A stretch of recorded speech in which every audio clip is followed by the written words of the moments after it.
Oras na para isulong ang pag-ibig sa bayan. Oras na, Pilipinas! Kumusta ka ngayong Monday, kaagapay? Long weekend na naman! Kaya magpasalamat tayo sa Lord kasi walang masyadong ngarag day to day, 'di ba? Kasi ma-enjoy natin ang ating buong maghapon na hindi tayo masyadong naghahabol sa oras. Yan ay kung wala ka namang importanteng appointment ngayong August 28, regular holiday po sa buong Pilipinas dahil today ay National Heroes Day. At tayo po ay magsasama-sama para dito sa ONP mula po sa inyong FEBC Radio TV. Ako po ang inyong lingkod, si Heidi Bernardo Sampang, nagbe-welcome sa ating mga kaagapay na kahit na nga ba holiday today, maaga pa rin gumising. Talagang kasisipag, di ba? At yung iba dyan nakapagwalis-walis na ng kapaligiran. O di kaya naman talagang ngayong mga oras na ito meron ng pinapalambutan. Dahil uulamin mamayang pananghalian dahil kumpleto ang pamilya, 'di ba? Kasi nga walang pasok. So kaagapay, kung kayo ay busy or hayahay lang ngayong araw na ito ng Monday, agapayan nyo lang po kami dito sa Oras na Pilipinas at mamaya meron po tayong pagbibigay diin, 'di ba? Sa kung ano ba yung ipinagdiriwang natin ngayong araw na ito. Yan po ay kabayanihan ng ating mga ninuno na yung kanilang mga ginawang katapangan at kabayanihan sa bayan ay inaani po natin yung bunga sa makabagong panahon ngayon. So yan po ang ating malayang talakayan mamaya at marami po tayong mga espesyal na panauhin na inanyayahan na tunay nga pong makakapukaw sa ating puso't kaisipan kung paano po natin pararangalan ang mga bayani natin. Pero bago ang lahat, syempre, magbibigay-pugay lang din naman muna ako sa ating mga kaagapay sa iba't ibang platform natin. Good morning and happy Monday sa iyo aming kaagapay dito sa Facebook Live. Hi po! Ganon din naman, kumusta ka ngayong Monday morning dyan sa iyong panonood sa ating YouTube channel? Hello po! Welcome din and happy Lunes sa iyo aming kaibigan sa GCTV sa Channel 185 ng Signal TV. Good morning! And of course, hindi rin nagpapahuli ang ating mga suking kaagapay sa PM at mga regular na radyo. Happy listening! Samantala, good day rin sa mga gumagamit ng FEBC PH Stream. God bless you! At sa ating mga companion habang nasa sasakyan. Take care! Alright, nabati na natin lahat kaya magbigay daan naman tayo sa pagpupugay sa ating mga kaagapay sa Team Positive. Co-pilot natin ngayon dito sa ating One Corporate Center Studio, si Jonathan Reyes. Ito po si John B. Be happy. Be positive, kaagapay. Thank you so much, John B. Tapos, nandito rin si Brian De La Cruz. Ito na si Brian, tropa mong maaasahan. Kaagapay din natin si classmate Hannah Placer, ang ating executive producer. Ngiti ka lang! Achieve mo yan! Salamat. Puntahan natin ang bising-busy sa ating RTV room. Walang iba kundi si Wen Balatukan. Maging bahagi ng solusyon. Ganun yon.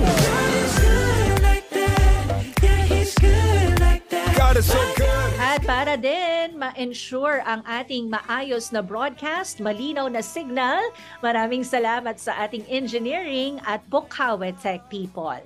No problem. Yan, kumpletos rekados na ang ating mga ka-Team Positive na nakikisuyo at naglalambing kaagapay. Pakibahagi na sa iba ang atin pong Facebook Live at i-follow nyo po kami sa ating official YouTube channel. Bahagi po ng inyong inaabangang impormasyon at inspirasyon dito sa ONP tuwing ganitong oras, ang atin pong Kawikaang Kayamanan. So pagbulay-bulayan na po natin ang talata galing sa Ang Bible Pinoy Version. Kawikaang Kayamanan. Kawikaang Kayamanan. Ito po ang nakasulat sa Proverbs 28:28. Proverbs 28 verse 28. Pag naghahari ang masama, nagtatago ang lahat. pero pag nawala sila, mabubuti naman ang mamamahala. Muli po, pag naghahari ang masama, nagtatago ang lahat. Pero pag nawala sila, mabubuti naman ang mamamahala. Proverbs 28 verse 28. Kapag ang masama po ay tanyag at naghahari sa isang lugar, masama ito sa pamayanan. Ang kalayaan po at ang pagpapala sa komunidad ay hindi nakikita. Kapag nawala na ang masama at matuwid ay dumami, sumisigla naman ang isang komunidad at ang katuwiran ang ipinaiiral. Kaya nga kaagapay, di ba, nandito tayo para talagang mag-demand ng accountability sa atin pong mga public officials kasi meron po silang pambihirang responsibilidad sa kanila pong mga balikat nung sila po ay naluklok sa mga posisyon sa atin pong gobyerno. Hindi lang po tayo from afar na talagang nandyan lang para sa kanila, kung hindi talaga pinopromote po natin dito sa FEBC Radio TV yung pagiging engaged pa rin po natin sa paraan po ng pamamahala ng ating mga opisyal ng bayan. Kasi kung babaliwalain lang po natin, kahit na meron po tayong mga nababalitaang katiwalian o mga hindi nila paganap sa kanilang mga katungkulan, masasanay po sila, hindi ba? At hindi po natin sila napapanagot doon sa kanilang mga hindi tamang mga ginagawa. Kaya mas lalo pong nag-flourish at nakakatakot po na ibayo pang maghari ang kadiliman. Pero 'di ba, kagaya po ng isang maliit na ilaw, 'di ba? Kahit na ang dilim-dilim ng paligid, pero pagka merong isang nakasindi na kandila, abay natatalo po ang kadiliman. Kaya kaagapay, patuloy po, akala natin walang nangyayari, abay imagine na lang po natin kung hindi natin lalabanan, baka mas matindi pa po ang sitwasyon natin dito sa Pilipinas kapag binaliwala lang po natin yung paghahari ng mga masama. At kapag nagsawa din po tayo na ipag-pray ang atin pong lupang hinirang. Kaya kaagapay, wag nating basta-basta isuko, di ba, yung atin pong bansa at ang desire po natin talagang magkakaroon po tayo ng mga leaders na magdadala po sa atin sa tunay na kaginhawahan, tunay na kapayapaan, tunay na kaunlaran, at hindi po tayo magsasawa na umasa na darating ang panahon na makukuha ng mga Pilipino, 'di ba, yung mga nararapat na serbisyo, mga programa at proyekto para sa kanya. Kasi hindi na nahimik at hindi nagbaliwala yung mga tao, 'di ba, sa paligid, at hindi na lang basta bahala na kayo diyan. 'Di ba, tapos na akong bumoto, bahala na kayo diyan. Hindi po ganon. Diretso po yung ating responsibility para mag-promote po ng accountability at transparency, lalong-lalo na po sa ating mga nasa posisyon sa ating pong mga pambansang pamamahala. So kaagapay, syempre gusto natin yon, di ba? Gusto nating mapabuti ang ating sitwasyon, at hindi lang po yan katungkulan ng ating mga nasa pamahalaan. Pati tayo pong mga pangkaraniwang Pilipino, meron po tayong ambag dyan. Kagaya po ng nasasabi ngayon dito sa Proverbs 28:28 na pinagbulay-bulayan po natin, pag naghahari ang masama, nagtatago ang lahat. Pero pag nawala sila, mabubuti naman ang mamamahala.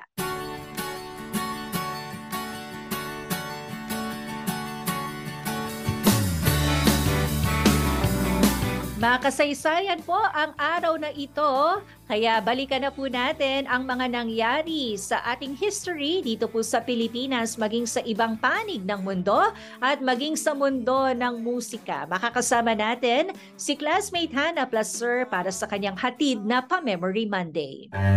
Ngayon sa kasaysayan. Isang masayang Lunes na umaga sa iyo, classmate, at narito po ang mga nakalista para sa ating pang-Memory Monday na ngayon sa kasaysayan. At unahin natin ang nakalista dito sa Pilipinas. Alam mo bang August 28, 1742, naging pueblo ang lungsod ng Calamba. Ang lungsod ng Calamba ay naging bahagi ng Tabuco na ngayon ay kilala bilang Cabuyao, hanggang sa ito ay maging isang independent town o pueblo. Ang lugar na ito nga ay naging lupang sinilangan ng mga mahalaga at kilalang tao sa kasaysayan ng Pilipinas. Partikular na dito ay ang mga bayani ng bansa na sina Dr. Jose Rizal, General Pasiano Rizal, General Vicente Lim, Lieutenant Jeronimo Aklan at Teodora Alonzo.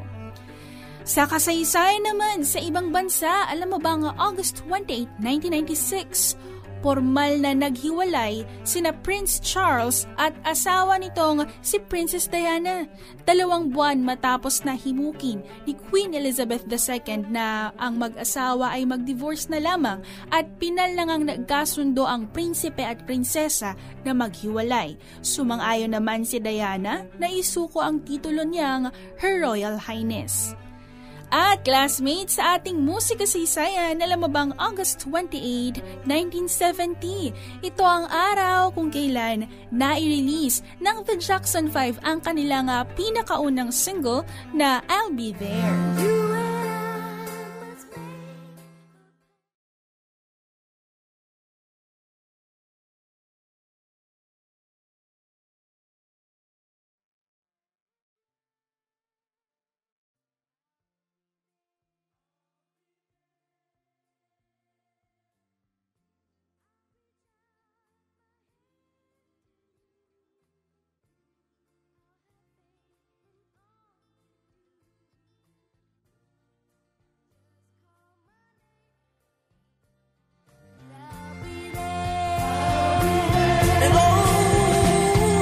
At yan na nga po ang nakalista sa ating short history lesson. Ito pa rin po si classmate Hannah Placer palaging nagpapaalala sa inyo anuman ang mga naganap sa ating kasaysayan. Ang mga aral nito ay magagamit natin para mapaunlad ang ating kinabukasan. Ingat ka ngayong morning, classmate. Spread the love! Maraming salamat, classmate Hannah, sa iyong lesson ngayong August 28 sa ating mga kaoras na Pilipinas.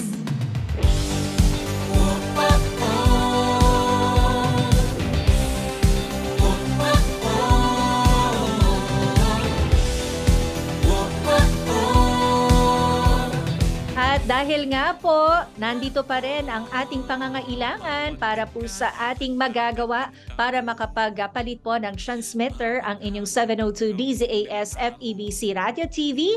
Tayo po'y patuloy na kumakatok sa inyong puso na makibahagi po sa ating ongoing na transmitter project. So kaagapay, 75 years na nga po ang FEBC Philippines, hindi po ba nitong June? At talaga naman pong grateful tayo dahil nag-uumapaw po ang ating pag-asa mula sa Panginoon. At para po sa kabatiran ng ating mga kaagapay na bago pa lamang nating taga-subaybay dito sa DZAS, ito pong ating Far East Broadcasting Company ay isa pong non-profit, non-commercial radio station. Pero dahil nga po sa biyaya ng Panginoon, kahit po wala tayong mga commercial, ayan, ang mga shampoo, sabon, ng toothpaste at ng kung ano-ano pa, nagpapatuloy po tayo sa ating pagsahimpapawid sa nakalipas nga pong 75 years. At para ibayo po nating mapalakas ang ating broadcast sa araw-araw, kailangan na po nating magpalit ng ating transmitter. Dahil 25 years na po nating ginagamit yung ating equipment na yan dyan sa Bukawe, Bulacan. Pero ang totoo po, 20 years lamang ang lifespan ng isang transmitter. Kaya kailangan na po natin itong palitan. Medyo malaking halaga yung kailangan, pero nagtitiwala po tayo na sa tulong ng Panginoon at sa tulong ng bawat isa sa atin, makakabili po tayo ng makabagong transmitter. So kaagapay, para po sa inyong mga donation, para sa transmitter project, at gamitin po natin itong mga bank accounts na napapanood natin ngayon sa ating screen o kaya yung atin pong GCash QR code. Pwede nyo po yung screenshot na ngayon at gamitin po sa pagpapadala ng inyong donation. Paki-PM nyo lang po kami dito sa ating Facebook page kung kayo po ay nagpadala ng inyong donation para lang po talagang mailaan po natin kung yan ay inyong ibinigay para po sa transmitter project. So pwede rin po kayong mag-text or tumawag sa 0916-296-6620. 0916-296-6620. God bless po at maraming salamat po sa inyong suporta sa FEBC 702 DZAS. Ang buhay namin nasa iyong kamay, kumikilos sa iyong gabay. course, hindi natin kakalimutan yung patuloy pong pag-aanunsyo ng ating mga ministry opportunities dito sa FEBC Philippines, ang atin pong radio stations dito sa Manila at maging sa mga probinsya. Naghahanap po ng mga tauhan para po sa ating RTV. Naghahanap tayo ng production assistant at meron din tayong opening para sa office staff assistant. Meron din po tayong ministry opportunity para sa production assistants, program producer, production technician. Meron din po tayong hinahanap na church relations officer, social media coordinator, staff assistant, purchasing assistant, facilities administrator, HR assistant, HR manager, tapos yung ating finance department, naghahanap po sila ng regional accountant. And meron din po tayong opening para sa PA on social engagement. Kung ikaw kaagapay interesadong mag-apply, mag-email lang po ng inyong updated resume. Samahan po yan ng 2x2 photo at ng application letter at ipadala yan sa recruitment@febc.ph. recruitment@febc.ph.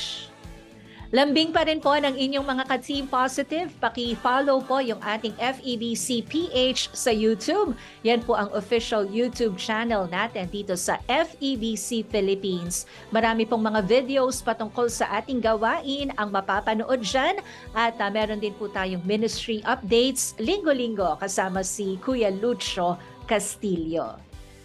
So yan po ang ilang mga importanteng announcement dito po sa Oras na Pilipinas.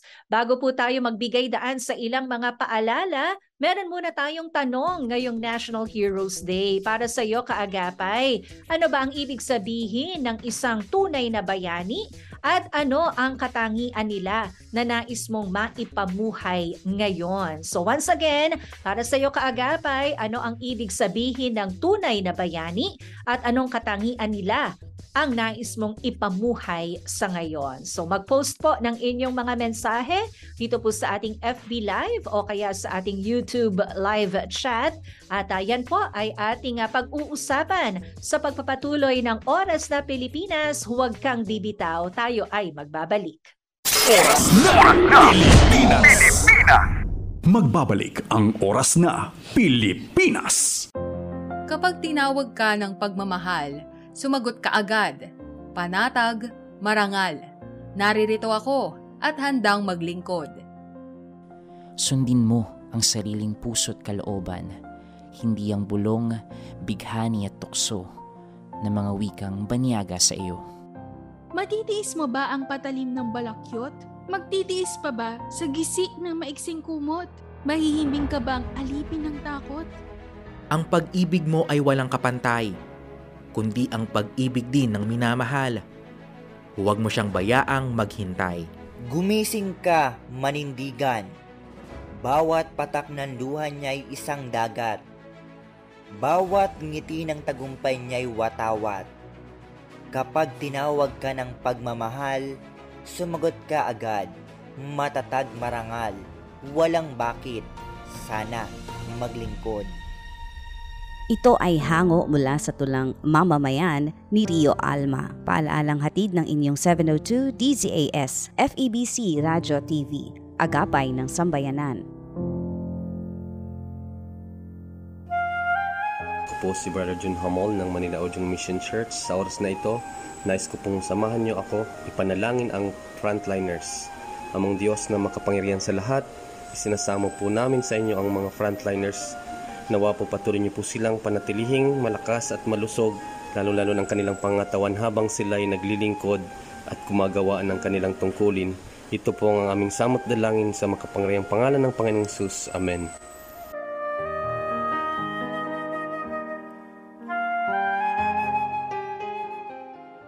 Sumasay papawid mula sa Maynila.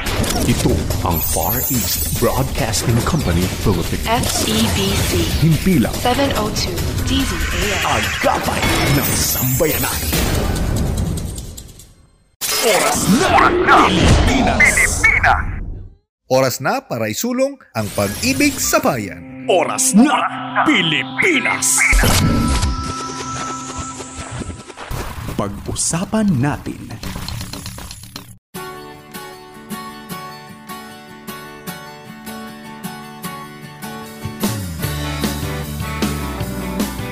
Tuloy-tuloy ang iyong pakikinig dito sa Oras na Pilipinas mula sa iyong FEBC Radio TV. Tayo po ay proud member ng KBP. Yan ang kapisanan ng mga broadcaster ng Pilipinas. At ngayong National Heroes Day, mga kaagapay, yan ang pagtutuunan ng ating malayang talakayan ngayon dito sa Oras na Pilipinas. Dahil tuwing ika-4 na Lunes po sa buwan ng Agosto ay ipinagdiriwang natin ang Araw ng Mga Bayani. Ito po yung panahon para i-honor natin ang katapangan at ang kabayanihan ng mga bayaning Pinoy na siyang lumaban noon para makamit po ng bansa ang kalayaang tinatamasa nito ngayon. Sa panahon po ngayon, paano nga po ba natin dapat na isapamuhay din ang mga legasiya ng ating mga Pilipinong bayani at ano rin po ang significance ng selebrasyon ng araw na ito sa ating mga Pilipino sa kasalukuyan. Para po samahan tayo sa ating makabuluhang talakayan via Zoom, kasama po natin ngayon sina Ginoong Woggy Pacala, ang presidente ng Caloocan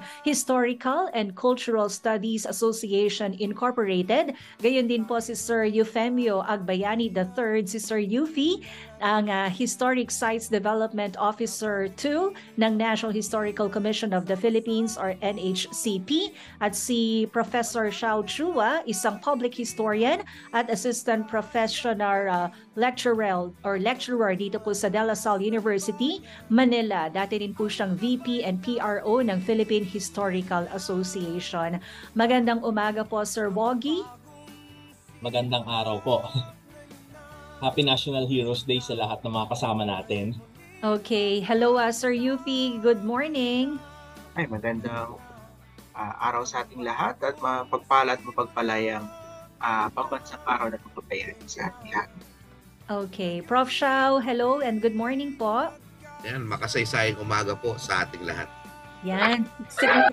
Ang ating mga panauhin ngayong umaga at hindi na po natin papatagalin pa. Nais po nating magbigay diin ngayon sa dahilan kung bakit tayo po ay nakabakasyon. Ayan, isang regular holiday po sa buong Pilipinas dahil National Heroes Day po ngayon. Pero Prof. Xiao, Sir Eufy, and Sir Woggy, para po sa inyo, ano nga po ba ang ibig sabihin ng tunay na bayani? At ano po ba yung mga katangian ng mga bayani natin na nais po ninyong ipamuhay ng mga kapilipino natin ngayon? Sino po ba sa ating mga gentlemen ang gustong mauna sa ating first question ngayong Lunes? Si Woggy. So, Sir Woggy, kayo po ang na-volunteer ni Prof. Xiao. Sige po. Ako muna. Para sa akin, kung ako ang tatanungin, yung bayani na dapat natin ginugunita ngayon ay bilang isang diwa muna, no? Bilang isang ideya, bilang isang kaisipan. Bakit? Kasi yung ating pagkakakilanlan bilang Pilipino ay nakaangkla din sa pagsasakripisyo ng lahat ng mga bayaning ito. At nasa atin din yung mismong tungkulin na bukod sa isabuhay, ipreserba, no, ipanpanatili yung kanilang mga alaala. At siyempre, bukod sa pagpapanatili, dapat din sa panahon natin gumagawa rin tayo ng sarili nating kabayanihan na ipapasa natin sa susunod na henerasyon. Tandaan natin na habang ginugunita natin ito, no, the ball is in our court. Na tungkulin ng henerasyong ito na gumawa ng mga bagong alaala at isabuhay yung mga alaala na pinangahawakan natin ngayon para maipasa sa mga susunod na henerasyon. That way, doon natin masusustain yung pagkakakilanlan natin bilang isang mamamayan, bilang isang bansa, at ngayon din bilang isang tao. Ang mga kailangan din natin dito ay maraming kabayanihan na ating ginagawa sa ngayon. No? Hindi naman kailangan bukod sa pagiging noble, bukod sa pagiging yung napakataas na kabayanihan sa ating simpleng araw-araw na pamumuhay, no, nagagawa din natin yung pagiging isang bayani, no, bukod sa pagsasalita kung mayroong mali, bukod sa pagtugon sa mga patakaran at pagwawasto at pagtulong, no, sa mga hindi napupunan ng pamahalaan, napakarami sa araw-araw ng ating kailangan gawin na kabayanihan. At hindi lamang ito limitado sa paggunita ngayong araw, sa lahat ng komemorasyon na ginagawa ngayong araw, and even ngayon na History Month, no? Hindi ito limitado rito. Lagi natin yang nai-apply sa ating araw-araw na buhay. Okay. Pero Sir Woggy, Sir Shao, and Sir Yuffie, hindi ba parang pinapagaan nung sinasabi natin ngayon na lahat tayo pwedeng maging bayani dun sa talagang mga bayani ng mga Pilipino dito sa Pilipinas? Ayan, Siguro, ayan, sir. Siguro maganda po yung itanong ninyo doon na bakit parang yung messaging kasi ngayon ng kabayanihan is everybody can be a hero, na may concern nga, gaya na nabanggit ninyo, na baka naman we're cheapening the concept of heroism, no? Kasi traditionally, ang definition ng bayani ay someone na very unique, no? Na nakilala siya dahil sa kanyang, to quote the dictionary from the Commission sa Wikang Filipino, tao na may kahangahangang katapangan at abilidad, tao na itinuturing na may kahangahangang katangian at may nagawang napakahalaga. No? And kung babalikan natin sa mitolohiya, muli babasahin ko mula sa diksyonaryo ng KWF, nilalang na may katangiang tulad ng mga Diyos, mandirigma na may espesyal na lakas, tapang o abilidad. No? So, may panahon na ang pananaw natin sa mga bayani ay ganito. No, na dapat unique, dapat nasa pedestal, dapat iginagalang, very, very special. Kaya dapat kino-commemorate natin, ganyan. Kino-commemorate pa rin naman natin. Pero ngayon, ang practical na nasa isip natin ngayon, alam natin na yung mga itinuturing nating bayani ngayon, no, yung mga pamilyar na pangalan, hindi yan kumilos mag-isa. Kung wala yang nabigyang inspirasyon na kapwa Pilipino, kung wala silang apektuhan na buhay, hindi sila ituturing na bayani. No? Kaya ngayon, no, itong araw ng mga bayani, no, ginagamit din natin itong araw na ito para gunitain yung mga Pilipinong nag-alay ng kanilang lakas, ng kanilang buhay, ng kanilang resources para sa kabutihan at ikauunlad, ikaaangat ng ating bansa at ng buhay ng bawat Pilipino. No? And it's very poetic, no, na every National Heroes Day ang inaalaya ng Bulaklak sa state commemoration ay Tomb of the Unknown Soldier. So, ang highlight dito, kahit walang pangalan, kahit limot na yung tao sa written record, kinikilala pa rin natin kabayanihan nila.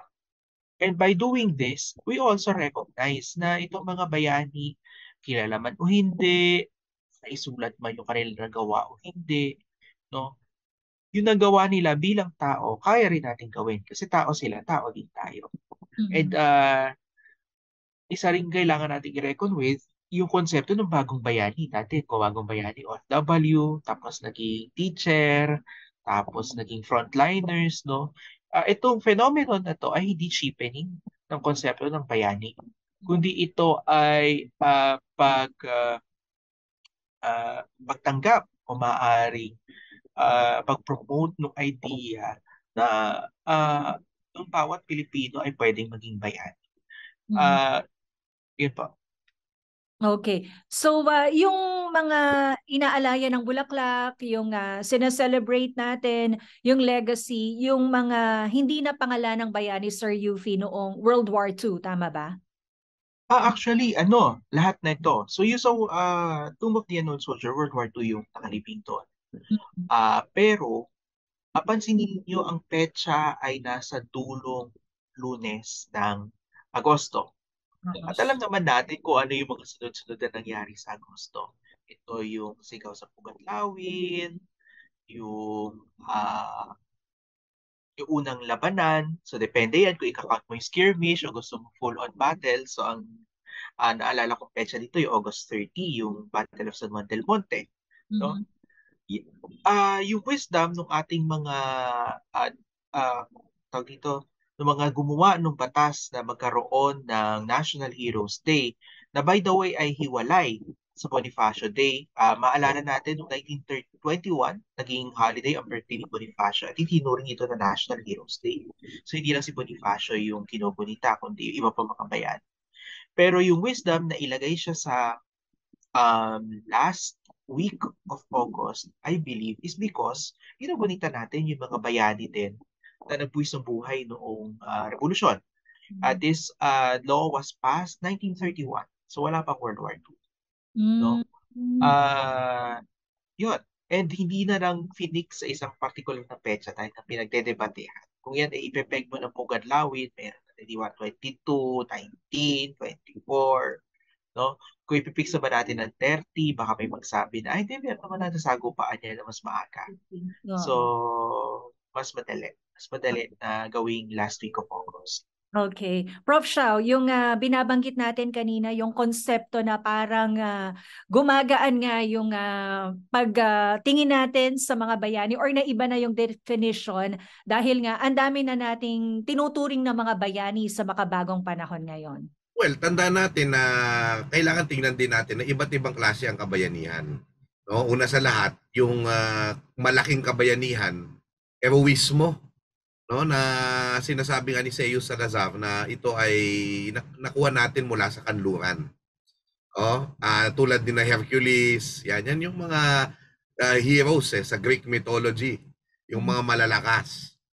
Pero pinaalalahanan tayo ni Salazar na may sarili tayong konsepto ng bayani. No?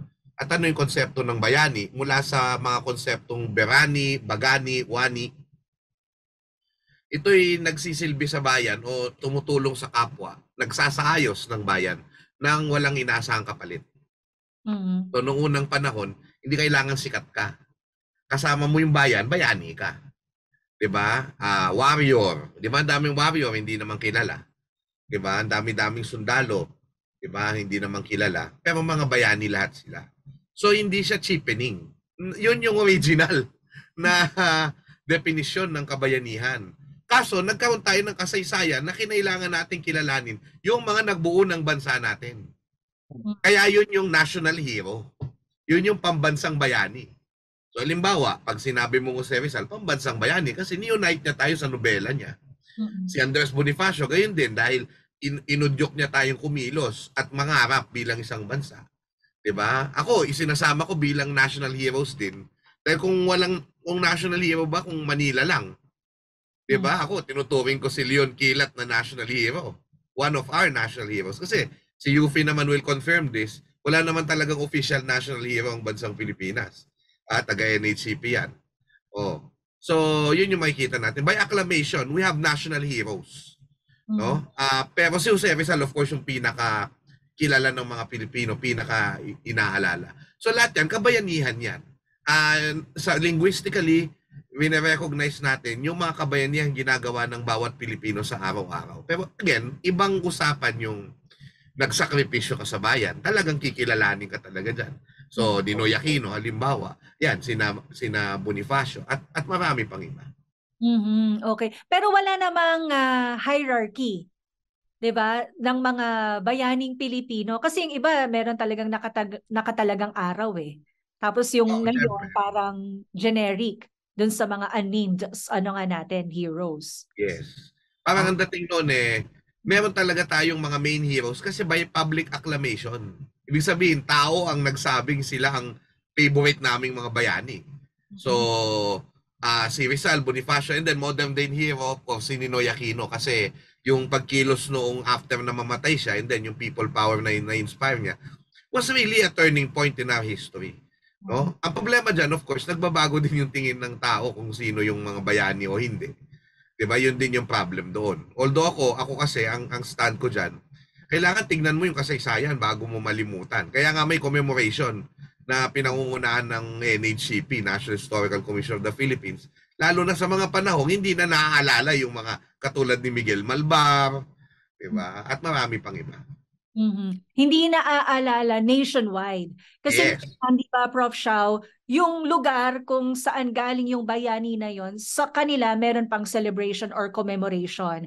Pero hindi na yung ganun nationwide yung magnitude nung paggunita dun sa mga naging ambag nung bayani na yon sa buong bansa. Kasi ma'am, kung lahat may holiday, hindi na tayo papasok. Ito paano rin, siguro dagdagan ko yung sinabi ni Sir, maliban doon sa hindi kasi ganun ka-practical na lahat may holiday. Kailangan din natin isipin, no? Yung mga tao, they can only memorize so many names. No? So kadalasan, ito mga naitatampok nating mga national heroes, meron yung archetype that represents a big group of our actual heroes na hindi na napapangalanan. So for example, meron tayo kilalang bayani, si Rizal, representing the intellectuals. We have Bonifacio, the movers and the organizers, no? And even the creatives. Kasi alam niyo, ngayon lang natin na-realize na si Bonifacio ay makata at saka playwright or at least actor. We have the types of Mabini, intellectuals, government employees, civil servants.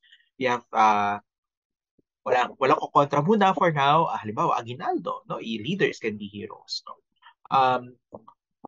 Halimbawa, nababanggit natin si Ninoy. We have to accept the fact that if you're a political person and you face the people despite the odds, to borrow the words of a former president, I think that's worthy of recognition as heroism. And of course, puro lalaki na pag-uusapan natin. We have to mention, for example, Melchora Aquino, no? Yung kanyang pagtulong sa mga revolusyonaryo, bigyan ng pagkain, gamutin yung sugat. That's also a form of heroism. That's why we remember her. And we also, I think I have to mention Teresa Magbanua, no? Kailangan natin siya pasikatin siguro nationwide dahil bihira ka lang makakakita ng bayani na talagang bayani pero talagang sumagupa sa labanan at lahat ng mananakop kinontra. So kasama siya sa revolusyon laban sa Espanya, hilabanan niya yung pananakot ng mga Amerikano at kahit uugod-ugod na World War II, tumulong sa mga guerrilla.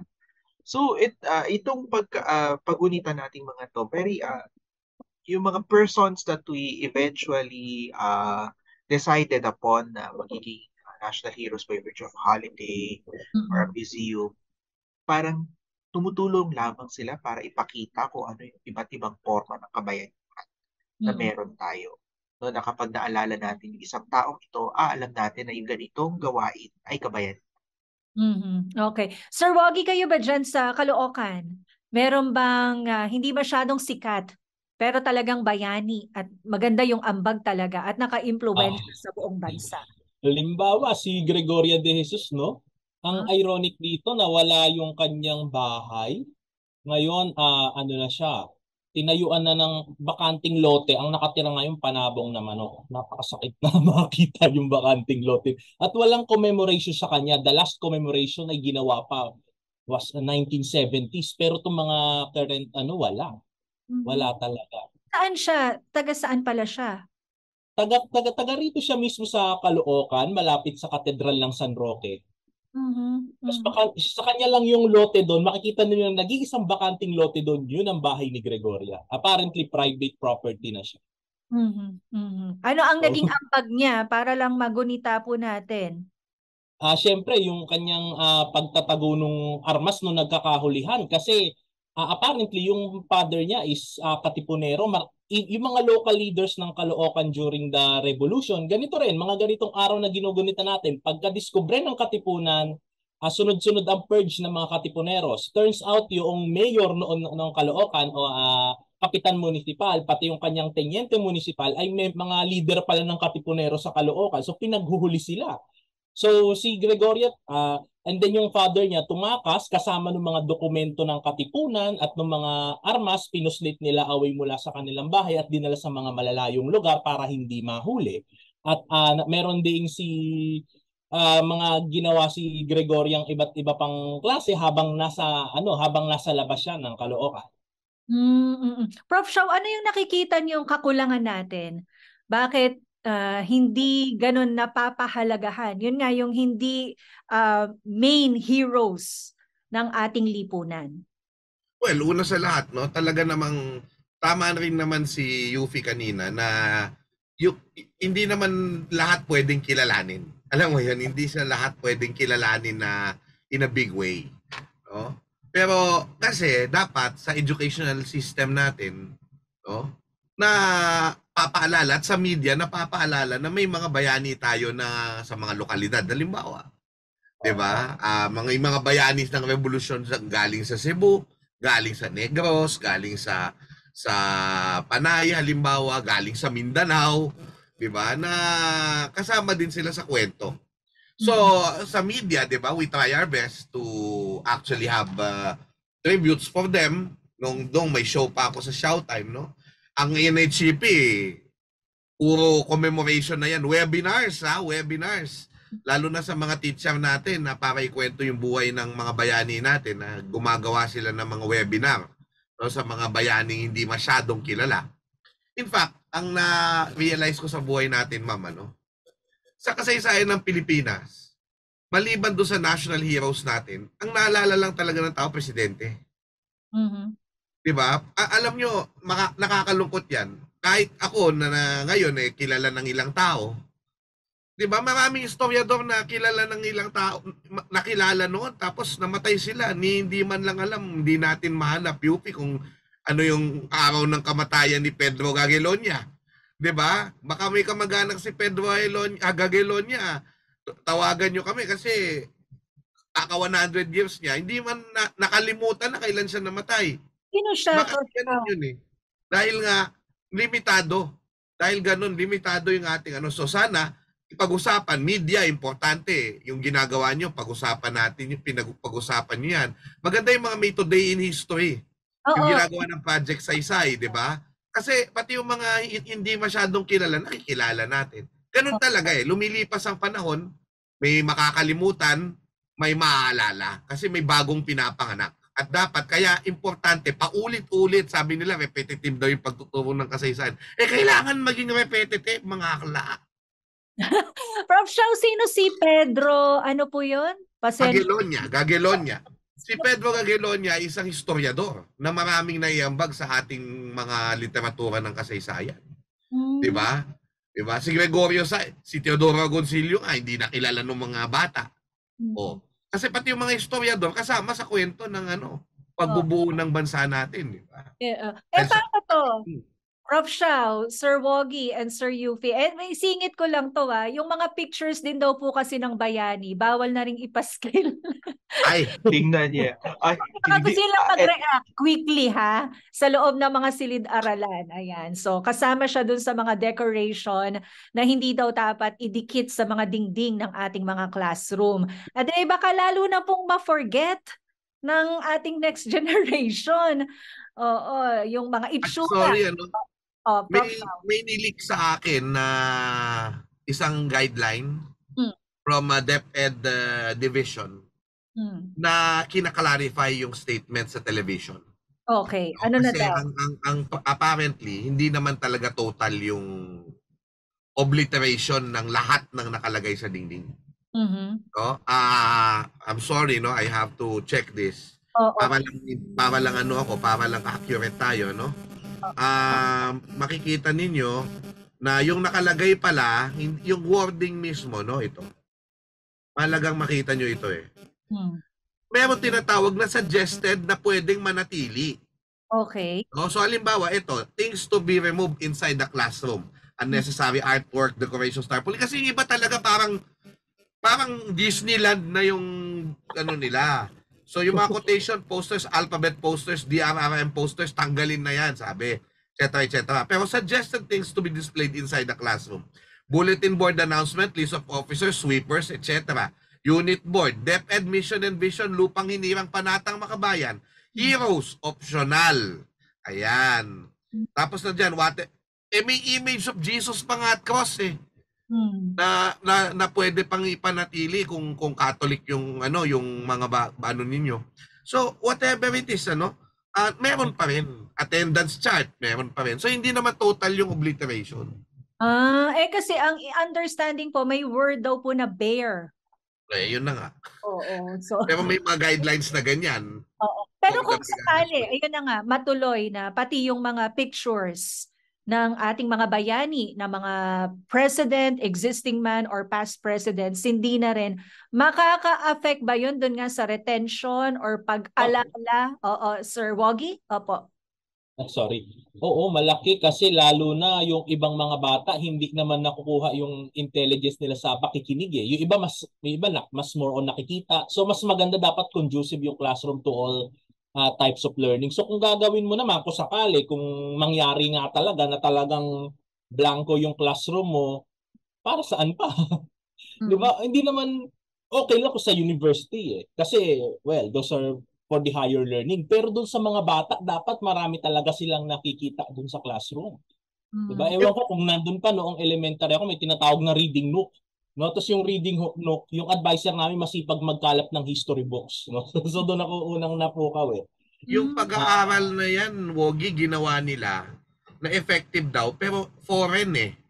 Kailangan makita natin kung ginawa nila yung pag-aaral sa Pilipinas kasi visual learners ang mga Pilipino eh. Yes. Diba? Tsaka siguro dagdag ko na lang din na medyo may concern lang din ako doon sa implication ng DepEd order sa industriya ng mga bookstore sa Pilipinas. Kasi hindi pa, kung hindi ka na magdidikit ng ganyan-ganyan, wala ka ng market for posters doon. Ayun nga alam nyo, kahit sabihin natin mababaw sa mababaw, pero pag meron kang chart ng Filipino heroes, si Luna may bigote, si Del Pilar ganun yung bigote, si Sakay long hair, yung ganun pa lang, na very very simple iconography, madaling ma-retain. And then, ang hope kasi natin is that by giving them a picture of that person, eventually, ano ba ginawa niyang long hair na yun? Bakit ba siya long hair? Kaya bakit ba ganyan? Ganda-ganda naman ang buhok ni Rizal. Ganon. Yun nagsisimula kasi di ba natin pwedeng gawing museums lahat ng classroom at nandun na lahat ng paintings, lahat ng mga pangalan ng mga bayani. We have to start small. No? Ang isa ko lang ding paano yan kung halimbawa nga sabihin talaga ni VP Duterte, Nati, Bear, no? Palagay ko ang isang solusyon nito kung hindi kaya sa classroom, sa labas ng classroom gawin. No? Maalala natin, naglabas yung tatay niya, si former President Rodrigo Roa Duterte, ng isang memorandum circular na di ba, hilig magtanggal. Pinatatanggal lahat ng portraits sa mga politiko sa government offices at ang ilalagay ay mga larawan ng mga bayani. So, technically dapat ang nakikita natin sa mga government offices, hindi portraits na kung sino nakaupo. Ang dapat nakalagay, at least for this, according to this memorandum circular, no, dapat mga bayani. And in fact, nag-request sila ng list from NHCP. Sabi ng NHCP, we can't give you a list kasi nga may acclamation ng NHCP. But the memorandum circular itself, may naka-attach na listahan. So we decided to produce some portraits for these people, no? Ganon. Palagay ko kung hindi madaan sa classroom, dapat daanin sa ibang lugar. Pwede. At dapat hindi natatapos sa classroom. Kasi parang ang nakakuha kong vibes, parang lahat ng history. Simulan sa bata. Na the moment they step out of the educational system, putol. Wala na. Ang aasahan na lang nila for historical education, pelikula o kaya Facebook. No? So, or in a limited capacity, although I encourage everybody to come, mga historical museums, mga monuments. No? So, ang dagdag sa eskwelahan, and I think maganda mapag-usapan ito ng DepEd, na sa ibang bansa kasi pag holiday, hindi yan bakasyon. Papasok pa rin ang bata para dumalo sa isang gawain to commemorate historical holiday. Maganda siguro yung ganong system gayahin natin from, for example, Indonesia. And at the same time, in-encourage din natin yung mga local government units. No? Baka kasi nadidistantan sila.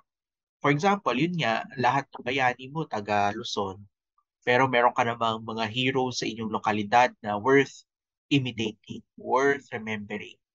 Palagay ko, it's time that we promote the erecting of monuments and the commemoration of these local heroes.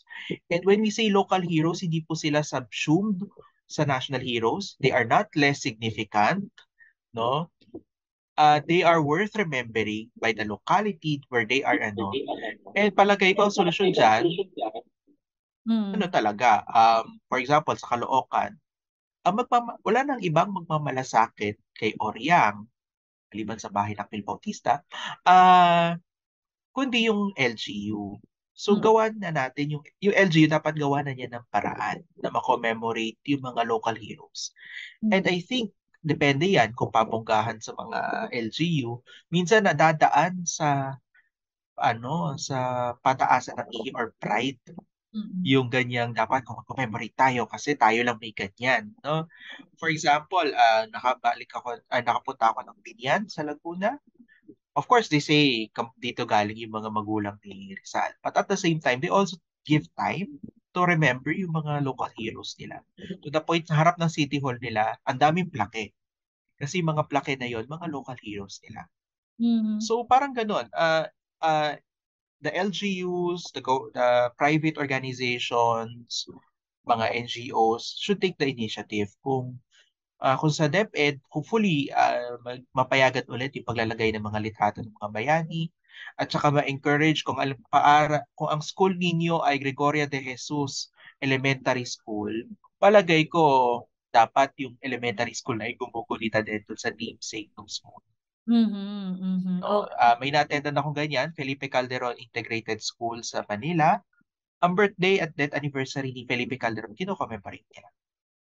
So at least doon pa lang nagsisimulan yung idea na kaya pala nakapangalan sa kanila, hindi pala to roleta na pinipili yung name, kundi mayroon silang ginawa para sa bayan na worth remembering.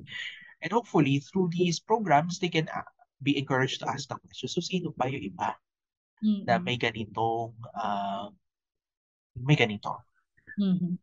Okay. So, tuloy-tuloy po ang inyong pakikinig ngayong araw na ito ng Monday, National Heroes Day dito sa Oras na Pilipinas. At talagang nabigyan na po natin ng diin yung importansya. Bakit po tayo mayroong National Heroes Day? Yan po ay pagpupugay po natin dun sa mga bayani na nag-ambag po ng napakagandang impluwensya, pagbabago sa Pilipinas. Pero hindi po sila napangalanan at wala po silang hiwalay na holiday kagaya po ng mga tinuturing nating main heroes natin sa Pilipinas. Pero Sir Xiao, Sir Woggy and Sir Yufi, syempre application po ang nais naman nating maitanong ngayon at pagtuunan po natin ng panahon. So ito po yung mga legacy ng ating mga bayani, yung kanilang katapangan, yung kanilang paninindigan, yung kanilang determinasyon at mga ipinaglaban sa Pilipinas. Ngayong 2023, ano naman ang application po natin ito? Siyempre sila nasa libro, nasa mga portraits, nasa mga museo, meron yung iba sa kanila may mga monumento, yung iba nga po ay wala. So paano po natin ma-translate sa panahon natin ngayon yung kanila pong mga ipinaglaban para sa Pilipinas? Mauna ka na, Prof. Xiao.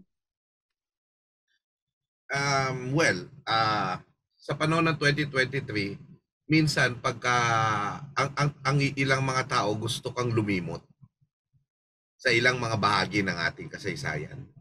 So for me, yung paggunita ng kabayanihan, lalo na sa mga taong gusto ng kalimutan, ay isang katapangan. Yan ang sa aking palagay.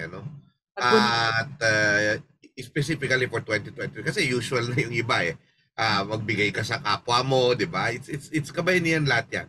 Pero for 2023, I think yun yung isang pwede nating sabihin na specific for our time. Okay. It's courageous to remember. Okay. So Sir Yufi, siguro mag-explain niyo. Sa NHCP, bakit daw po parang walang activities nung Ninoy Aquino Day?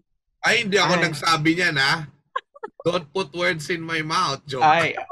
Banggitin ko lang, nabanggit lang. So yung kay Ninoy, we did send wreaths to 3 monuments to Ninoy. Isa sa Manila, isa sa Naiya, na nakita ni Sir Xiao yan. Meron at po. Isa sa Ninoy Aquino Parks and Wildlife Center. So, babalik ako dun sa tanong, paano natin i-apply yung kabayanihan sa kasalukuyang panahon? Banggitin ko yung theme ng National Heroes Day for today or for this year, karangalan, katungkulan, kabayanihan. Honor, duty, heroism. Para maituring natin yung ating mga sarili bilang mga bayani sa kasalukuyang panahon, kailangan mapanatili natin yung ating dangal. Paano natin mapapanatili yung ating dangal? Gagawin natin yung tama. Hindi natin tutungisan yung ating reputasyon sa mga bagay na hindi maganda. Hindi tayo magnanakaw, hindi tayo magsisinungaling, hindi tayo manloloko ng kapwa. It's as simple as that. tutulong tayo sa ating kapwa, that's already a form of heroism. Katungkulan, we need to do our duty. Alam ko, sa panahong to, kung kailan sobrang mahal ng mga bilihin, sobrang nakakatamad, kahit yung paglabas ng bahay at ang init, isang nakakatamad siya. Pero we still have to do our duty. Ano man yon. Hopefully yung duty na maayos na. Kung yung duty mo sa palagay mo, ay, duty ako para mang-troll. Don't do your duty. Pero, if your duty is to perform your work, kung kahit ikaw ay tagaluto lang ng patatas sa potato corner, if your duty is to do that, and do that as if you're a Miss Universe candidate. And yun yung kabayanihan, to maintain our honor and to do our duty. And to do our duty doesn't just mean to obey orders. No, that's one part of it. Pero if the order is not just, kung hindi ito makatarungan, kung ito ay kontra sa katwiran, especially sa katwiran na binigay sa atin ng Panginoong Diyos, I think that's not duty. That's just obedience. And yun, kailangan nating i-preserve yung ating karangalan at gawin natin yung ating katungkulan. And I'm reminded of a quote from the former DILG Secretary, Jesse Robredo, who once said, we need to make heroes of ordinary people. We need to make heroes of ourselves. Maganda yung sinare ni Sir Shao kanina na ito pa ng pagiging bayani ng bawat Pilipino ay mayroon ng nakaugat sa ating sinaunang pamayanan at inutuloy lang natin.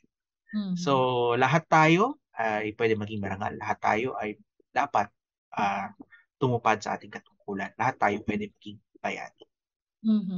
Okay. Thank you, Sir Yuffie. Sir Woggy, kayo po. Magandang araw ulit. So, gaya nung sinabi ko kanina, no, lahat tayo maaaring pwede maging bayani at hindi ito pinabababa at yung antas o notion ng pagkabayani hindi binababa. Anyways, ang ating unang kailangan gawin bilang mga bayani upang makagawa ng kabayanihan sa panahon na ngayon, una tumindig dun sa pinaniniwalaan nating tama. Number 1 yun. Kasi syempre, hindi ka naman, ang lahat ng mga bayani natin may paninindigan. Dapat ma-emulate din sa atin yun na ang bawat Pilipino na buo dahil sa kanilang kabayanihan ay meron din dapat na paninindigang sinasandalan. Ikalawa, dapat gawin din yung tama. Ay hindi lang basta-basta tama, kundi yung tama na makabubuti para sa lahat. At ikatlo, gaya ng nasabi ni Sir Shao, huwag pumalimot. Kasi syempre yung batayan, yung hibla ng ating pagka-Pilipino ay nandoon sa mga alaala ng nakaraan. Lalo na sa panahon ngayon na malakas yung historical amnesia sa ating hanay, na dinagdagan mo pa ng kung ano-anong sangkap na tinitimpla ng mga nasa tabi-tabi, na nagkakaroon tuloy ng pagkalito sa lahat ng ating hanay, no? Huwag kumalimot dun sa mga naging sabi nga ni Mabini, huwag kalimutan yung mga nabuwal sa gabi ng ating kasaysayan. It goes something like that. Huwag silang kalimutan kasi sila din yung pagmumula ng ating lakas at nasa kanila din nakasandig yung tinatawag nating mga prinsipyo o mga katotohanan hindi natin maisusuko.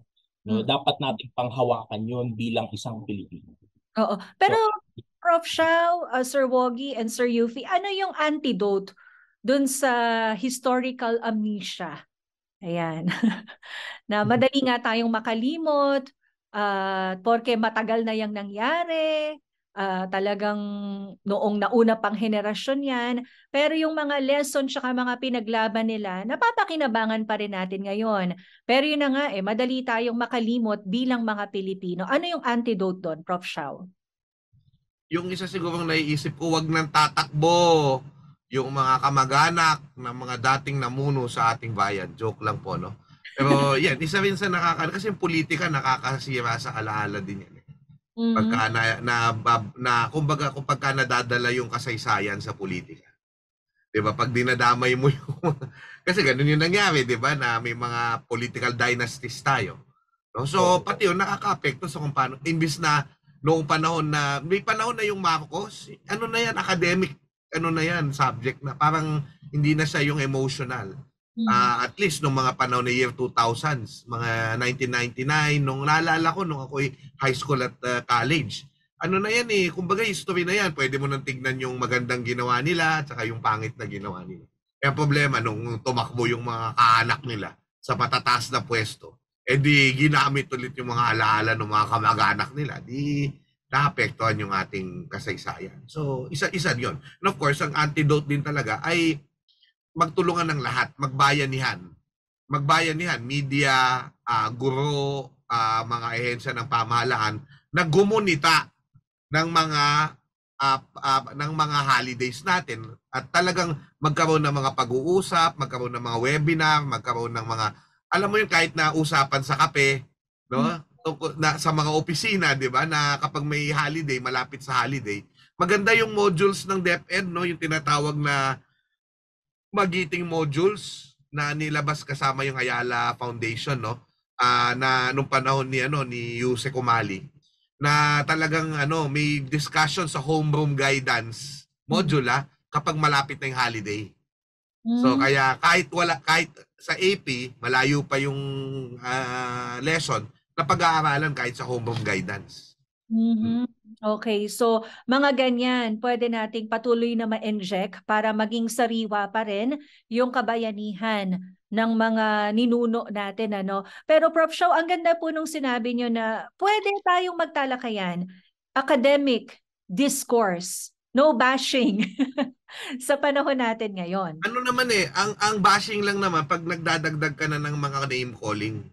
Ayun. Yun lang naman yun Kapag naman kunwari, sasabihin mo, ito ang tingin ko, wala namang usapan. Pero pagka nang-asar ka na, di aasarin na rin kita. Di ba? Parang ganun yun Mag-aasaran na lang kayo. O di wala nang napuntahan yung usapan natin. So, iwasan lang yung name calling. Okay. So, pwedeng magkaroon ng healthy na discourse. Okay. Sir Yufi, may gusto ko yatang idagdag? Siguro yung pagpaparami ng kasaysayan o pagpapalaganap ng kasaysayan sa popular media. No? And I'm not just talking about Chow Chua. I'm talking about the shirts that Chow Chua wears. Alam mo, kahit simple t-shirt, malaking bagay yan. Yung pag-maintain ng mga monuments. Alam nyo, ako lahat, pag pumunta ako sa mga localities, ang una kong hinahanap may local monuments ba sila ng mga local heroes. Pangalawang bagay, magandang bagay, yung mga teleserye, mga pelikula tungkol sa kasaysayan, sabihin man natin na maaaring baluktot o hindi, it brings up discussion.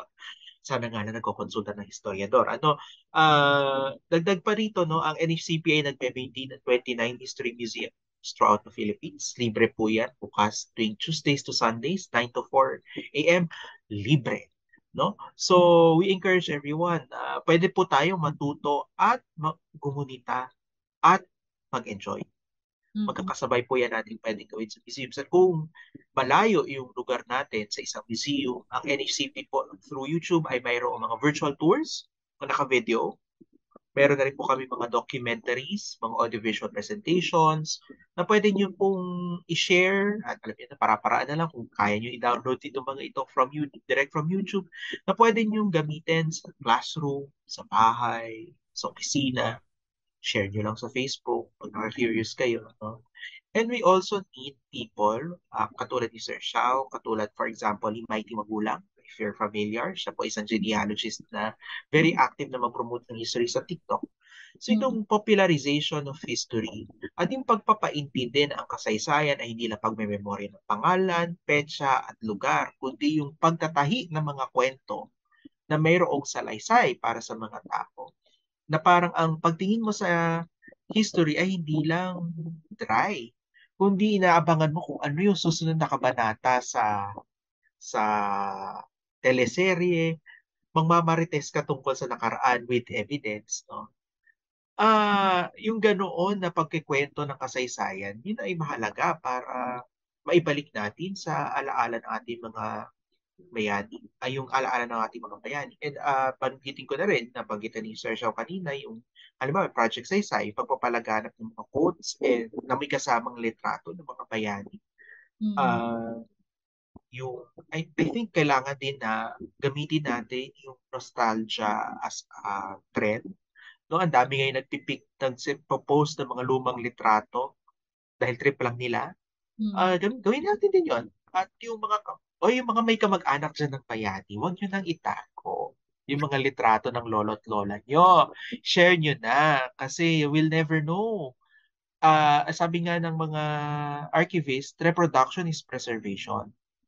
So by sharing these pictures and sharing these stories, kahit sa Facebook, kahit di nyo na ipapublish muna sa isang reputable publication, maano na yan, saka na yan, or later na yan. Yung pag-share mo pa lang sa social media ng kwento ng inyong pamilya, kwento ng kabayanihan, may samahan nyo ng litrato, samahan nyo ng illustration, malaking bagay na. Para mapuka yung curiosity ng ating mga kababayan. Ako, Sir Yufi, Prof. Shao, and Sir Woggy, bitin ang ating panahon pero regular namang nagbibigay tuon tayo sa mga gawang kabayanihan ng mga bayaning Pilipino, hindi lang kapag National Heroes Day. Meron din tayong mga spots dito sa FEBC Radio TV na talagang regularly piniplay po natin in between our programs. All year round po iyan at nang sa ganon ay mas maging familiarized nga po yung ating mga kaagapay dun sa mga bayani natin, mga Pilipino at saka mga Pilipina. So Sir Woggy, Sir Yufi, and Prof. Shao, baka meron na lang po kayong hamon na gustong iwan sa atin pong mga kaagapay ngayong National Heroes Day. Mauna ka na, Sir Woggy. Ang unang hamon ngayon, actually sa bagay, yung ating National Heroes Day ay tumatapat din sa buwan ng kasaysayan at maganda yung tema ng NHCP ngayon. Pagpapalaya ng kasaysayan para sa mga mamamayan. So, nandiyan na. Isang basic Google search lang, may mahanap na tayong ebidensya ng ating nakaraan. Ang dami rin pong FB group na nagpo-post ng mga lumang litrato, minsan nagpo-post ng picture ng kanilang dokumento. Even iba may nakakaaliw During the Spanish period, yung mga kopya ng kanilang titulo, nung pinopost nila na naitabi pa sa baol ni Lola, yung mga ganong simpleng bagay, nakakapag-sustain yan ng collective memory natin. So sa panahon na malaya ang kasaysayan, madali na lang nating gamitin yun. At syempre, ang antidote sa pagkalimot ay lagi pagpapaalala. Yun lamang po. Mabuhay po kayo, Sir Woggy, and God bless you. Sir Yufi, your turn. Ayun po, muli, pinagdiriwang natin yung National Heroes Day. Take note the word, pinagdiriwang at ginugunita. We celebrate the memory of those who serve our country and we affirm that we can be heroes in the present time. Kaya yun yung hamon sa atin ngayon. Gamitin natin itong araw na ito, hindi lang para mag-relax, hindi lang para i-enjoy ang long weekend, kundi talagang isipin paano tayo makakaambag sa pag-angat ng ating bayan, sa pag-angat ng buhay ng bawat isa.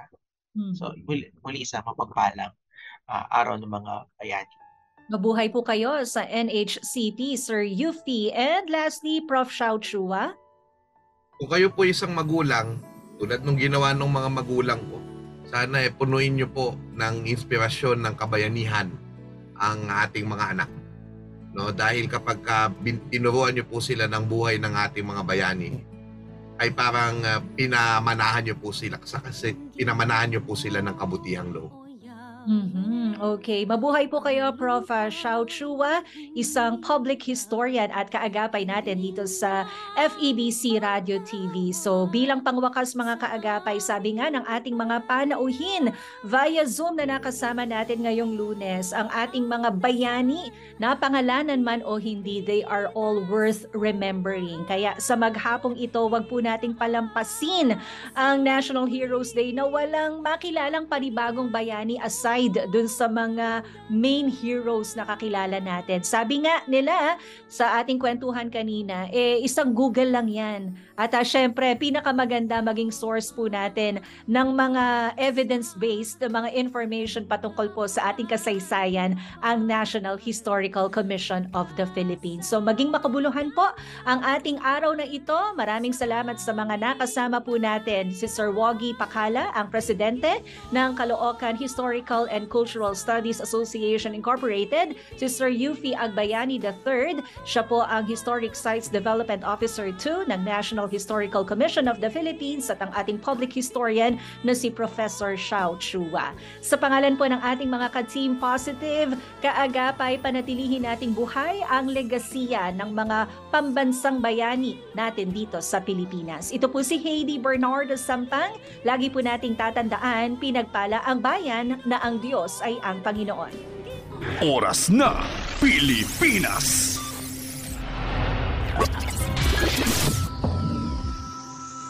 Inyong napakinggan ang Oras na, Pilipinas!